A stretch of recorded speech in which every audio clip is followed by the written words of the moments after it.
Welcome back to Chirpin' News. I'm your host, Bertie O'Connell, and today we're going to be looking at some citizens of the United States during today's age, the Gilded Age, and we're seeing how industrialization has divided the upper and lower class. We're going to be taking a look at a recently viral clip of a poor farmer and a rich businessman tussling over the recent socioeconomic divide. Oh my gosh, I am so tired from a long days of work. You're tired. Yeah? I'm stuck in the never-ending cycle of poverty due to tenant farming, and you're tired? Why are you coming at me? I'm a leader of industry. This city would be nothing without my steel. We're underpaid, we're overworked, and we don't get the representation we need. I don't like you talking to me like that. Don't you get up at me, boy.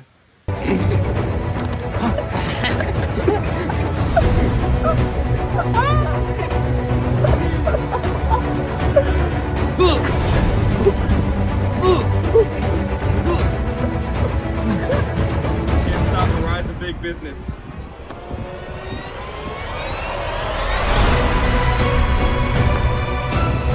Welcome back. We're going to leave you for a short period of time for a commercial break, but when we get back, we'll be talking to Mr. Warren, a leading politician, and he's going to tell us what he thinks about this recent quarrel.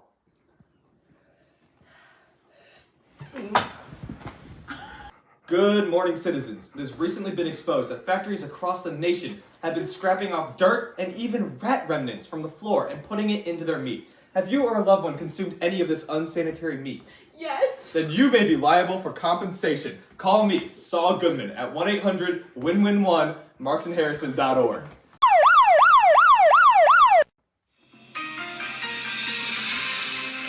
Welcome back.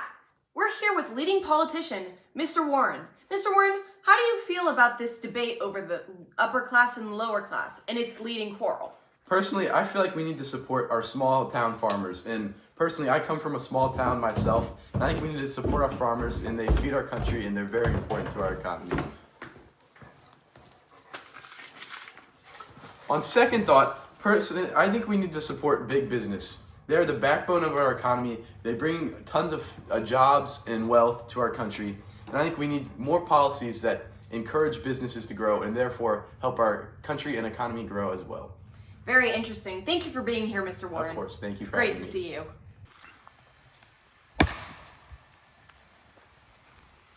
Hello, Farmer Ferg. Sorry to interrupt you at work. I know you're working very hard. I was just curious to hear your side of the story from the viral quarrel video. Well, we got this big old businessman. He's all tired about his day at work. When all I do is slave over at my farm, and I don't get the pay that I deserve. I break my back. My daughter, she works in a factory making socks. My wife, she got asbestos, and she works in the mill, and it's just like, So you were really upset that he was complaining when obviously the economy isn't benefiting you. no. We got one heck of a wage gap, Yeah. and we're just lower class Americans. We're just working their tails off, and they don't have the resources they need. They're working for low wages, unsafe jobs, there's no regulations, and it's just unfair. And did you acquire any injuries during that fight? Have you recovered? Well, you know, the hard-working Americans, they're tough, and I'm good, I'm unscathed, and just back to work. Wow. It's very admirable. Thank you. It was nice talking to you. Thank you so much. Now we're going to go talk to Mr. Rich Mitch and see how he feels about the quarrel. Mr. Rich. Yes. I was wondering, would you tell me a little bit about your side of the fight that we all saw? Absolutely. I'll just take the mic, actually. Okay, yeah. I feel really disrespected because what I do, my business, is actually very beneficial for the country. I mean, I've increased productivity, I've expanded markets, I have provided jobs, and I actually do donate a large portion of my wealth to the public, such as like libraries and constructing new beneficial things for everyone to use, such as the farmers. So for him to tell me that I'm not working hard and that what I'm doing is wrong, it's absolutely not wrong. And I think that he should maybe think about getting a better job. Now, tell me, did you acquire any injuries during this fight? I'll take the mic again. Entrepreneurs, we learn how to be tough. And ultimately, any punches he threw at me, shake them off. And that's what you learn to do in the business world. So no, it did not hurt at all. Now, let me ask you this. Yes. Farmer Ferg, he was telling us he's struggling right now because of the labor, the real hard work, and that his daughter is working in a sock factory, which I believe is owned by your company. Can you tell us about the way that women are treated in your factories? We believe in providing equal job opportunities to both men and women, absolutely. So, yeah, we provide jobs.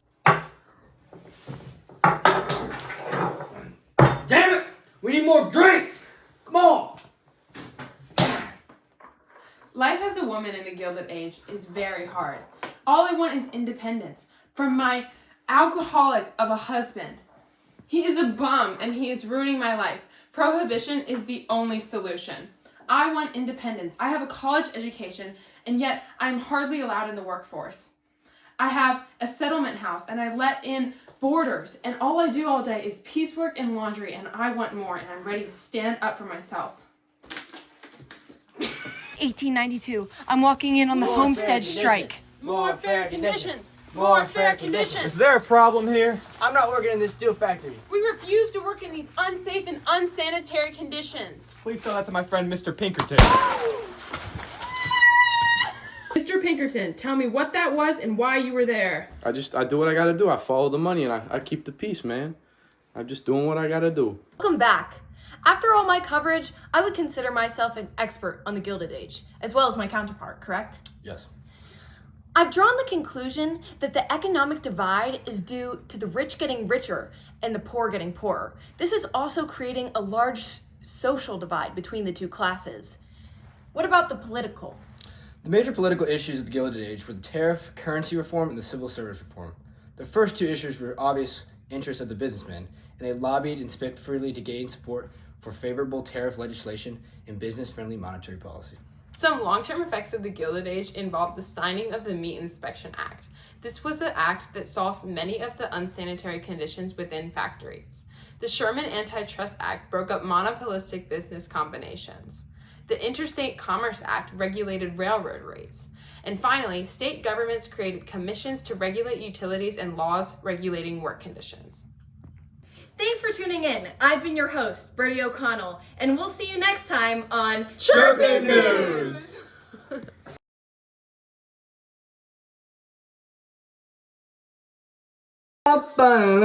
gonna take at a least.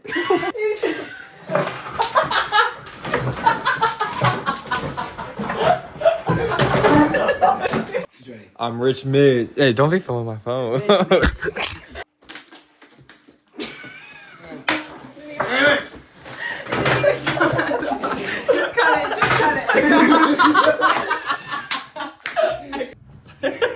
Give me the mic. I would like to plead the fifth. Do not eat the meat.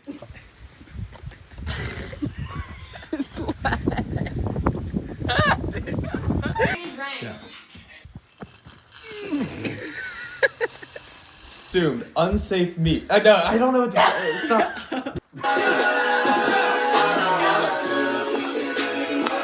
Please tell us your opinions on this recent quarrel. How is the upper class?